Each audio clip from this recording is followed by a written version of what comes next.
Olá, bom dia para você, seja bem-vindo a essa edição. Nós estamos ao vivo, agora são 8 horas e 31 minutos pelo horário de Brasília. Vamos juntos começar mais um dia bem informados. Prepare então um café e vamos juntos conferir os assuntos dessa quarta-feira no Brasil e no mundo. Vamos ver os destaques da manhã deste 13 de setembro. Começa hoje o julgamento dos primeiros 4 réus dos atos do dia 8 de janeiro. O governo libera 600 milhões de reais do FGTS e 1 bilhão do BNDES para as vítimas das chuvas no Rio Grande do Sul.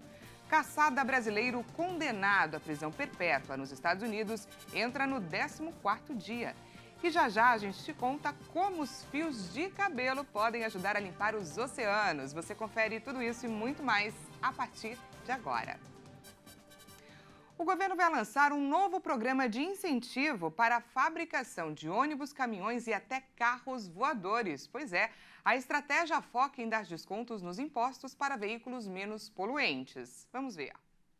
O governo já tem uma medida provisória pronta para um novo programa automotivo que vai substituir o Rota 2030. Este programa foi criado para desenvolver a indústria automotiva.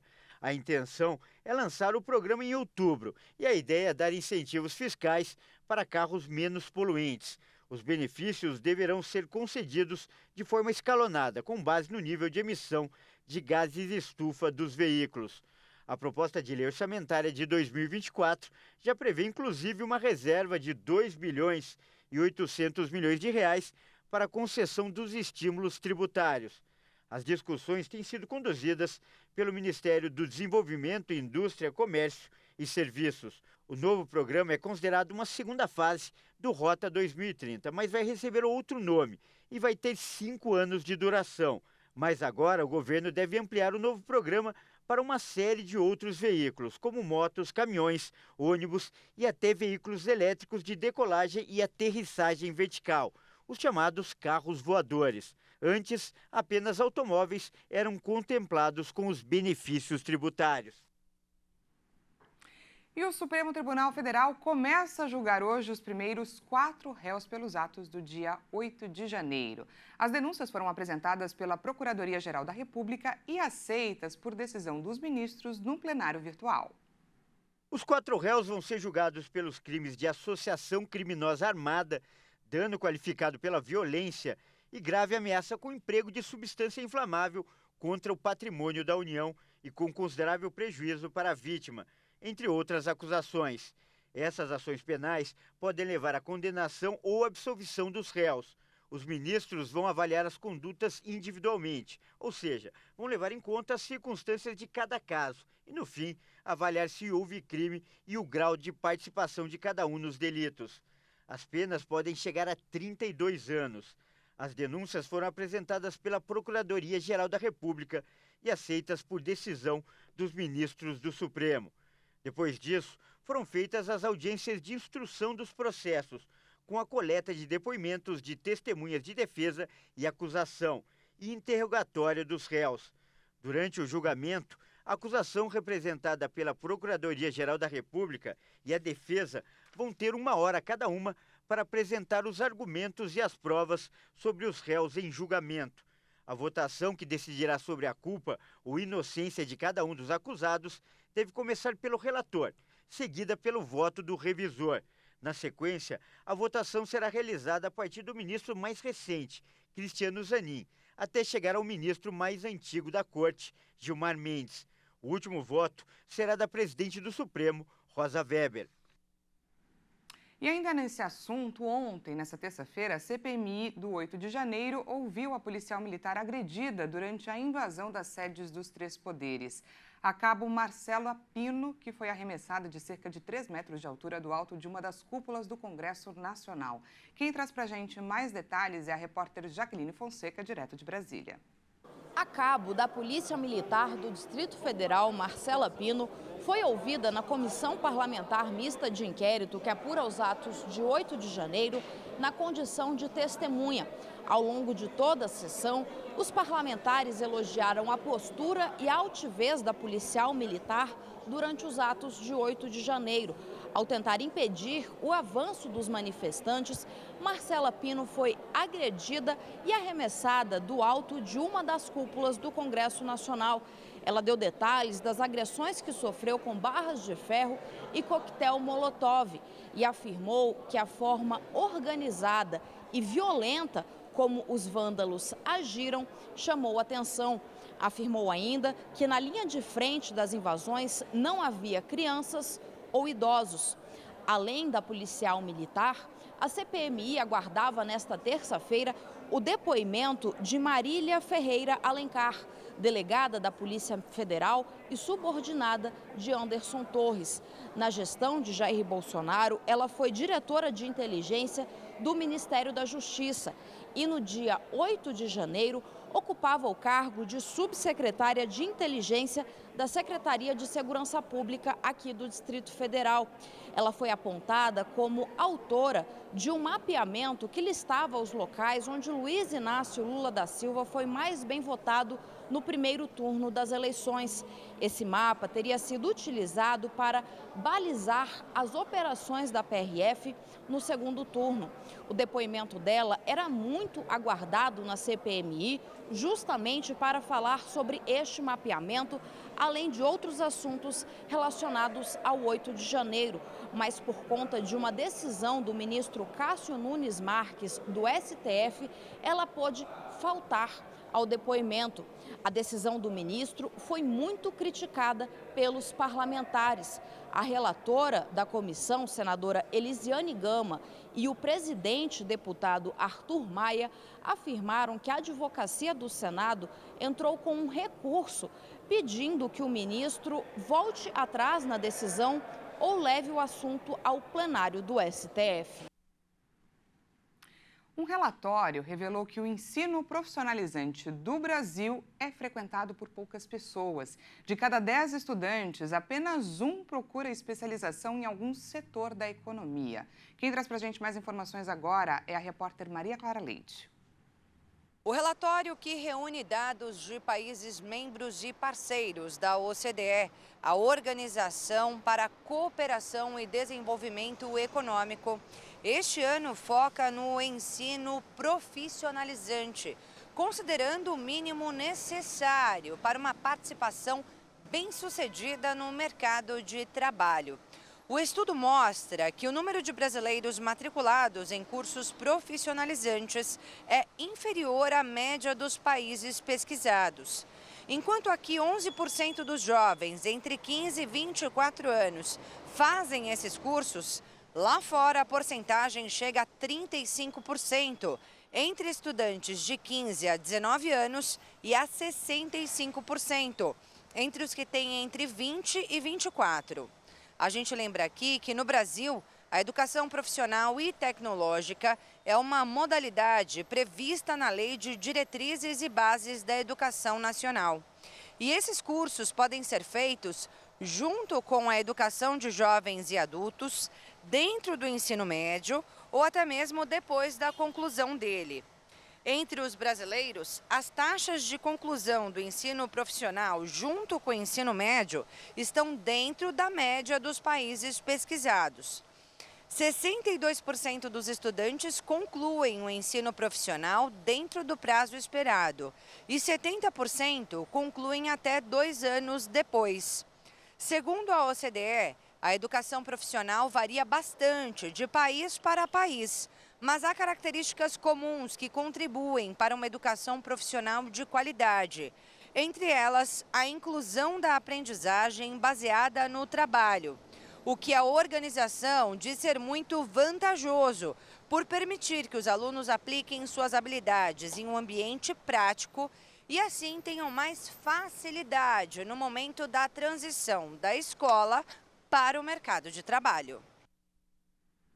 E mudando de assunto, o presidente Lula anunciou a liberação de R$ 1 bilhão em empréstimos do BNDES para as vítimas das chuvas no sul do país. Em reunião com ministros, foram discutidas formas de auxílio, formas de ajudar as áreas afetadas pelas tempestades. E a chuva continua no Rio Grande do Sul, o que atrapalha as buscas por 9 desaparecidos. Nesta terça-feira, o número de mortos subiu para 47. As vítimas das fortes chuvas no Rio Grande do Sul vão poder contar com R$ 600 milhões do Fundo de Garantia do Tempo de Serviço, O presidente Lula autorizou a liberação da verba, que vai contemplar 354 mil trabalhadores. Além disso, Lula anunciou R$ 1 bilhão destinados a ações de recuperação da economia da região, vindas do Banco Nacional de Desenvolvimento Econômico e Social, o BNDES. O dinheiro vai sair de uma linha de crédito, com juros zero, corrigida apenas pela inflação e destinada às pessoas jurídicas. O estado sofre há mais de uma semana com a passagem de um ciclone extratropical, que levou chuvas fortes ao Rio Grande do Sul e causou dezenas de mortes, além de ter deixado milhares de desabrigados. O presidente fez o anúncio após uma reunião de mais de 2 horas com o vice-presidente Geraldo Alckmin e outros ministros. A equipe do governo discutiu ações de socorro para a região atingida. Lula assegurou que o governo continua acompanhando a situação no estado. O que eu posso garantir ao povo do Rio Grande do Sul, ao povo da região que foi prejudicada pela chuva, que o governo federal não faltará no atendimento das necessidades do povo da região. Seja pequeno e médio empresário, seja moradores, seja pessoas que perderam a casa, nós vamos cuidar do povo com muito carinho. O Rio Grande do Sul registrou chuvas fortes novamente nesta terça-feira e a previsão do tempo aponta que os próximos dias serão de muita chuva em toda a região. O presidente estuda ir ao estado na quinta-feira. No último domingo, o vice-presidente Geraldo Alckmin esteve pessoalmente no Rio Grande do Sul, quando ocupava interinamente a presidência da República em virtude da viagem de Lula à Índia. Na ocasião, Alckmin já tinha anunciado 741 milhões em verba para cidades atingidas pelo ciclone. E veja a seguir, caçada brasileiro condenado à prisão perpétua nos Estados Unidos entra no 14º dia. E já a gente te conta como os fios de cabelo podem ajudar a limpar os oceanos. Nós voltamos já, não perca!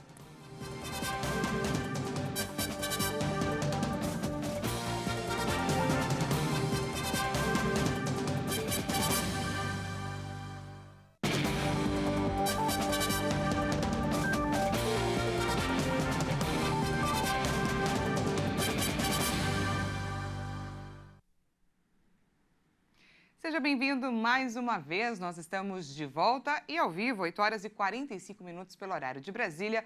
Voltamos com mais destaques desta quarta-feira para você. Faz 14 dias que a polícia dos Estados Unidos tenta capturar Danilo Cavalcante, o brasileiro de 34 anos, que foi condenado à prisão perpétua por assassinar a ex-namorada e fugiu da penitenciária da Pensilvânia. Vamos ver. De acordo com a polícia da Pensilvânia, na terça-feira, dia 12 de setembro, o brasileiro trocou tiros com moradores, mas não deve estar ferido. Danilo foi condenado por homicídio sob a pena de prisão perpétua sem a possibilidade de liberdade condicional após matar sua ex-namorada de forma violenta na frente dos filhos dela, de 4 e 7 anos. Em 2017, Danilo Cavalcante foi considerado réu por um homicídio no estado do Tocantins, aqui no Brasil. Na época, ele teria matado um homem a tiros, supostamente devido a uma briga relacionada ao conserto de um carro. A polícia de Chester County reforçou a equipe e agora já são 500 homens e mulheres que trabalham nas buscas pelo brasileiro. As autoridades pedem para que os moradores evitem sair de casa, mantenham as portas e janelas trancadas e não deixem a chave na ignição dos carros. O Estado garante que é questão de horas para que Danilo Cavalcante seja capturado. E agora a gente fala sobre a situação na Líbia. O país foi atingido pela tempestade Daniel, que deixou um rastro de destruição, principalmente na cidade de Derna. De acordo com o último balanço, 5.000 pessoas morreram nas enchentes e cerca de 10.000 estão desaparecidas. No domingo, as enchentes provocadas pela tempestade Daniel levaram ao rompimento de barragens na Líbia, resultando em uma onda de lama e destruição na cidade de Derna, na costa leste do país. Segundo as autoridades, a força da água arrastou imóveis e centenas de pessoas em direção ao mar. Cerca de 25% da cidade desapareceu, de acordo com o ministro da Aviação Civil. Imagens divulgadas pela televisão local mostram a água barrenta entre edifícios e casas de Derna. Com a água baixando aos poucos, as ruas da cidade ficaram cobertas de lama e destroços. Os corpos das vítimas também começaram a aparecer em diversos locais, como nas ruas, em vales e em cima de prédios. A estimativa é de que 10.000 pessoas estejam desaparecidas. A tempestade Daniel começou no dia 4 de setembro, causando estragos na Grécia. Depois disso, Daniel se deslocou em direção à África, passando pelo norte do continente. Dados oficiais sobre os acumulados de chuva ainda não foram compilados. Especialistas acreditam que o total na Líbia pode chegar a 1.000 milímetros em 2 dias. O país fica no norte da África, sendo banhado pelo mar Mediterrâneo. Desde 2011, com a queda do revolucionário Muammar Gaddafi e o encerramento de um período de 42 anos de ditadura, a Líbia vive mergulhada em uma crise política e por disputas por poder. Violência e pânico no México. Policiais ficaram feridos nesta terça-feira na parte externa do Aeroporto Internacional da Cidade do México após uma perseguição. 2 policiais ficaram feridos nesta terça-feira no Aeroporto Internacional da Cidade do México durante uma perseguição a supostos ladrões. O incidente ocorreu quando o motorista de um veículo abriu fogo contra policiais que o perseguiam por supostamente estar envolvido em roubos cometidos na área de aduanas do Terminal 1. O aeroporto, vigiado pela Marinha Mexicana, registra intenso tráfego. Em 2022, foram 46,2 milhões de passageiros. Os tiroteios não são frequentes na Cidade do México, cuja taxa de homicídios é de 7 casos por 100 mil habitantes, segundo dados do governo local, o que representa menos de 1/3 do total nacional. E no Equador, autoridades detonaram de forma controlada um drone carregado com explosivos que havia pousado no telhado de um complexo penitenciário de segurança máxima em Guayaquil. Um vídeo compartilhado pelo Ministério do Interior mostra o momento em que o corpo de elite da polícia explode o aparato, deixando o telhado da prisão semidestruído. Segundo a pasta, os especialistas neutralizaram o drone para desconectar a fonte de energia do artefato explosivo. Os detentos da prisão La Roca foram transferidos por segurança durante o processo e não houve vítimas ou feridos. No local estão alguns dos criminosos mais perigosos do país, incluindo 6 colombianos investigados pelo assassinato a tiros do então candidato presidencial Fernando Villavicencio em agosto. As prisões do Equador se transformaram em centros de operações para organizações do tráfico de drogas e palco de confrontos que já deixaram mais de 430 presos mortos desde fevereiro de 2021. No Chile, moradores de prédios em Viña del Mar foram evacuados por risco de desabamento. Diante do risco de desabamento devido a uma imensa cratera aberta pelas chuvas do último fim de semana, mais de 200 pessoas tiveram de ser retiradas de 4 prédios no balneário chileno de Viña del Mar. Os imóveis foram construídos sobre dunas, o que gerou críticas de autoridades locais e especialistas. Um mês atrás, outra cratera foi aberta.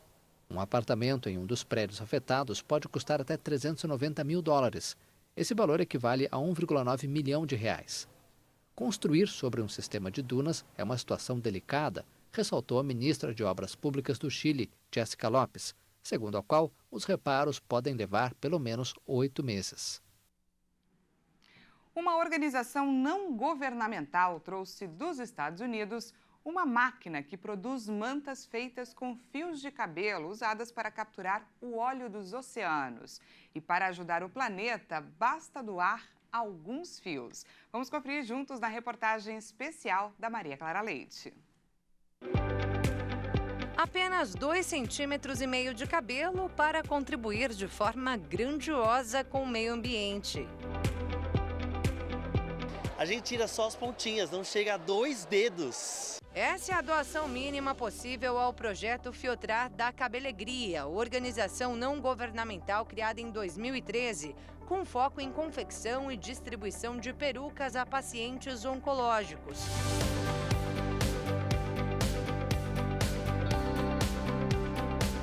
Mas que anos mais tarde, criou também o projeto Fiotrar para a fabricação de mantas capazes de limpar oceanos, feitas com as sobras dos cabelos doados à ONG. Por meio de uma parceria, o projeto, enfim, saiu do papel. Em 2021, a Fundação Grupo Boticário abriu um edital chamado Camp Oceano para projetos, incentivar projetos de conservação ao oceano. E eu escrevi o projeto Filtrar. Então, a gente conseguiu importar a máquina dos Estados Unidos para cá e hoje a gente fabrica as mantas, além de estudar em laboratório o potencial do cabelo, não só na absorção dos óleos, mas na retenção de metais pesados da água também.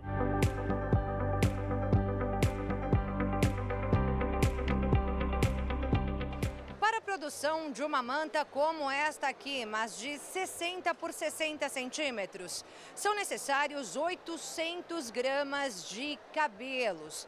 E para intensificar a arrecadação, são realizadas ações de corte gratuito de cabelo em grandes eventos como este aqui, a Beauty Fair, maior feira de beleza da América Latina. A gente está na terceira feira, na nossa terceira ativação, né? Coletando esses cabelos. A gente começou no ano passado, após a pandemia. A Lorena fez sua contribuição e saiu satisfeita da feira. Cuidar da estética e ainda podendo ajudar o meio ambiente é o melhor dos mundos, né? E uma pequena doação pode fazer muito pelo meio ambiente. Estudos indicam que cada grama de cabelo absorve até 5 gramas de óleo dos oceanos por meio da tecnologia feita exclusivamente com esse material. São só os fios de cabelo mesmo? Só os fios de cabelo mesmo, condensados. Então, realmente, essa é a mágica que a gente brinca, né, desse desenvolvimento dessa tecnologia da máquina, que faz com que realmente elas sejam emaranhadas desse jeito para que elas fiquem realmente bem consolidadas e que a gente possa realmente ter uma manta bem firminha. No evento, quem contribuiu com o projeto ganhou, além do corte gratuito, um certificado de doação. Quem quiser doar o cabelo para o Filtrar, é só acompanhar a gente nas redes sociais no Instagram, que é @filtrar. Lá a gente dá todas as informações de como que a pessoa pode enviar, se às vezes a pessoa está em algum lugar próximo, como ela pode ir lá entregar pessoalmente para a gente. E também no ano que vem a gente está prevendo aí a distribuição de algumas urnas para alguns salões, para que eles já possam fazer essa captação de cabelo, para que eles não vão para o lixo. Então agora está muito simples de ajudar, é só 2,5 centímetros que você pode transformar e ajudar a limpar os oceanos.